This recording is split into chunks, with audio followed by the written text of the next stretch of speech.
عليكم ورحمة الله وبركاته. ازيكم حبايب قلب مروة ورحمة؟ عاملين ايه؟ اخباركم ايه؟ يا رب تكونوا باحسن صحة واحسن حال. معانا النهاردة يوم جديد وروتين جديد. عاملين ايه؟ وانا احب اشكر كل الناس اللي بتتفرج عليا من داخل مصر ومن خارج مصر ومن جميع انحاء العالم. انا مش عارفة اشكركم ازاي حبايب قلبي. ربنا يخليكم لينا ودايما مساندنا ودايما يعني مفرحيني. ربنا يخليكم لينا يا رب. معانا النهارده يوم جديد وروتين جديد، يا رب الروتين بتاع النهارده يعجبكم. وقبل ما نبتدي بقى يومنا هنقوله بسم الله. اللهم صل وسلم على سيدنا محمد. ويلا بينا نسمو بسم الله ونجري نشوفه هنبتدي نعمله ايه اول حاجه. واول حاجه بقى كوبايه النسكافيه بقى الجامده اللي تظبط الدماغ، يعرف الواحد يكمل اليوم.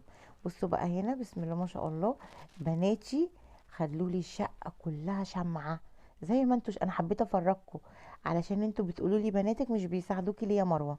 النهارده البنات هم اللي مروقين البيت ده كله، الشقه كلها. انا شقتي كبيره جدا يا جماعه والله. مظبطين الدنيا كلها اهو ومروقين، ما سابوليش الا المطبخ والاكل بس.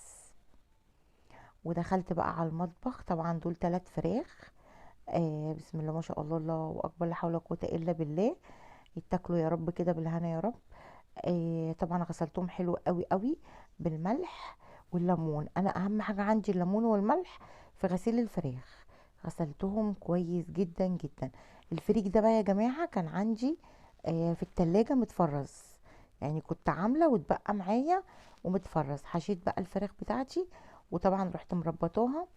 والشوايه دي بقى بسم الله ما شاء الله، الله اكبر، تحفه يا جماعه، تحفه تحفه تحفه، بجد جميله. انصحكم بجد تجيبوها، حلوه قوي قوي قوي. يعني انا شويت عليها صدق، وشويت عليها فراخ، وشويت عليها قبل كده لحمه. جربتها في كذا حاجه بصراحه، جميله جدا جدا جدا. هبدا ادي الفراخ بتاعتي صدمه. حاطه الحله هناك فيها ميه بتغلي على النار، بتبقى حلوه قوي. هخلص بقى يعني اديها صدمه من كل ناحيه، بتدي لون حلو قوي للفرخه. والصدمه حلوه للفراخ عامه يعني. لما تدي الفرخه كده صدمه وتنزليها في الشوربه بتبقى جميله قوي. بس كده، الميه بتاعتي محطوطه هناك. هخلص صدمه الفراخ وهنزل بيهم على على الشوربه بتاعتي. اهي بدأت نزلت بقى اهي بالفراخ بتاعتي على الشوربه، وحطيت بصلايه. مستنيه بقى ودي بقى الفرخه التالتة نزلتها. نزلت الكبد والقوانص بتاعتي. وهنبدأ بقى نمسك البطاطس بتاعتي اخرطها والبصل. هقشر البطاطس وانضف بقى الاكل معاكم.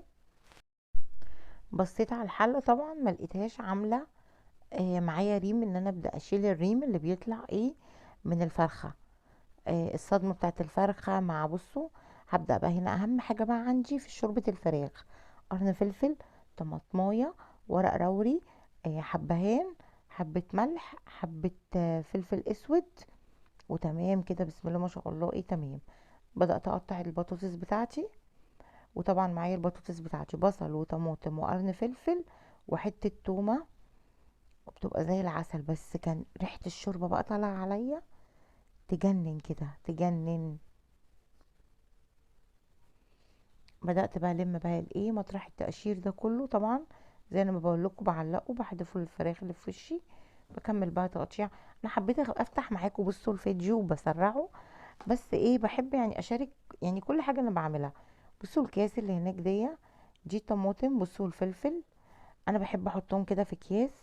بتحافظ على الاكل يا جماعه جدا، يعني بتفضلي محافظه على الاكل بتاعك.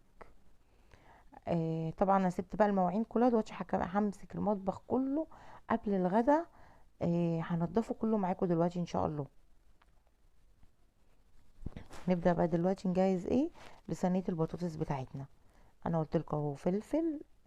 بصوا بقطع البصل حلقات، اخرط قرن الفلفل واخرط الطماطم. بخرطها، انا مش بضربها في الخلاط. بس جربوا الطريقه دي هتعجبكم جدا جدا جدا.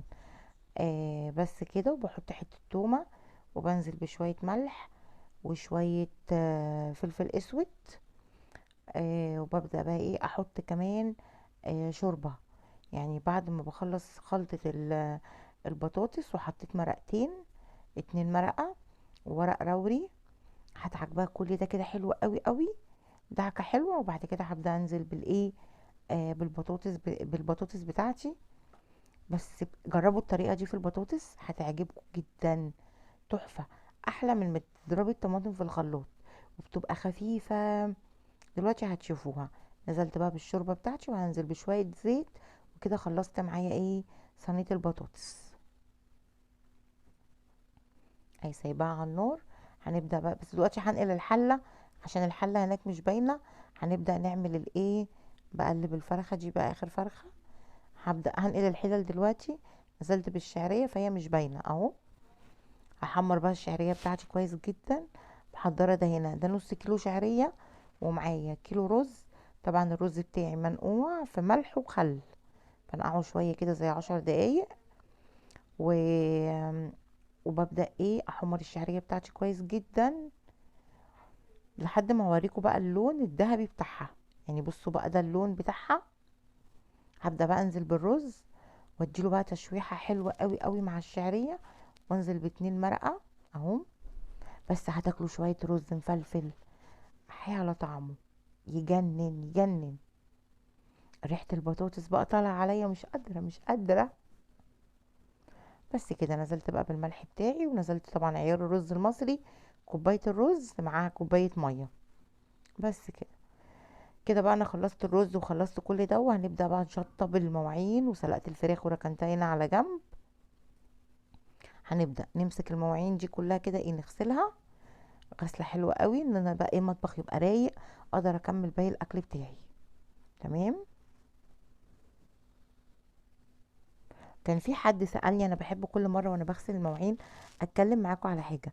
يا مروه، طب الدايت الجامد اللي تحبي تعمليه، انا يوم ما انوي اعمل دايت جامد يا جماعه، هو بقى ايه، لا صيام متقطع، لان انت بتعيشي على المشروبات زي ايام العمليه بالظبط. ازاي مشروبات؟ طيب ايه اللي بتعمليه؟ كل اللي انا بعمله يا جماعه، بنجيب مثلا باكو بيور، او لو ما عندي مش عايزه تستخدمي عصير بيور مثلا، مش في امكانياتك، بتعملي عصير طبيعي لبن حليب سكر دايت. لو تقدري تشربي من غير سكر يبقى احسن. تمام. طب مثلا عايزه اشرب جوافه باللبن، اعملها ايه؟ مثلا بعمل شفشق جوافه، بحط عليه كوبايه لبن واحده، كوبايه لبن واحده متشال منها الدسم، او استعمل لبن خالي الدسم. تمام. واعمل شفشق كبير. لو تتحكمي تشربي من غير سكر تمام. هنا بقى بوريكم، كان عندنا ضيوف، وبدات بقى انا بقول لكم المشمش هنا يا جماعه، ما حدش يجيب المشمش. جبنا المشمش ورميناه كله، طلع كله مدوت، مش حلو بصراحه، لسه شويه عليه.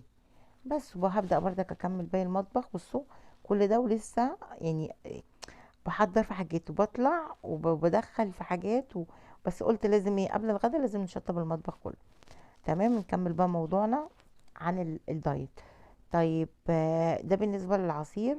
هتشربي عصير، هتشربي حاجات دافية تتحلى بسكر دايت او من غير سكر يستحسن. ايه هي الحاجات الدافية؟ مسموح لك اللي هو يعني قرفة بالجنزبيل، اللي هي الباكيتات، او لو عايزة فريش تمام، جنزبيل، ينسون، تليو.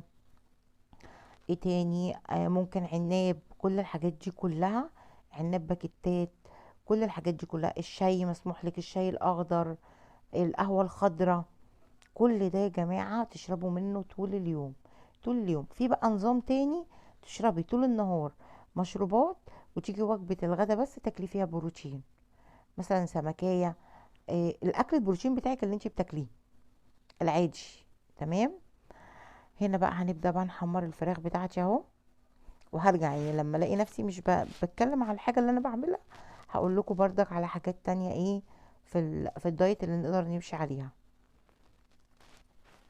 طب الصيام المتقطع، الصيام المتقطع يا جماعة، ان انت مثلا بتاكلي مثلا بتاكلي من الصبح مثلا الساعة 7 مثلا، وتوقفي اكل 7 مساء. يعني بتاكلي فطور وبتفطري وتتغدي، بس اخر ميعاد ليكي يبقى الساعة كام؟ الساعة 7، او الساعة 7 او الساعة 5، ان انت بتصومي، هو ده الصيام. بس مش بتصومي عن المية. هنا كنت بوريكي كوس الملوخية ده، انا اول مرة استعمله وطلع حلو على فكرة. اسمه تقريبا سان شانل. حلو مش وحشه، طلعت حلوه. اول مره اجربه وحلوه مش وحشه، ما شاء الله حلوه عجبتني. طبعا وتقليه الملوخيه انا حطيت هنا معلقه سمنه، ونزلت بالثوم مع الكزبره، بس كده. وان شاء الله هبقى اتكلم معاكم تانية في فيديوهات تانية كتير على انظمه تانية باذن الله. يا رب الروتين بتاع النهارده يكون عجبكم. لو عجبكم ما تنسونيش في احلى لايك من ايديكم الحلوه، علشان نعمله مع بعض حاجات تانية كتير. بصوا بقى الرز مفلفل ازاي. ودي كانت ترابيزه التحدي بتاعتنا والاكل بتاعنا، واقول لكم ايه، يا رب الروتين يكون عجبكم، والسلام عليكم ورحمه الله وبركاته.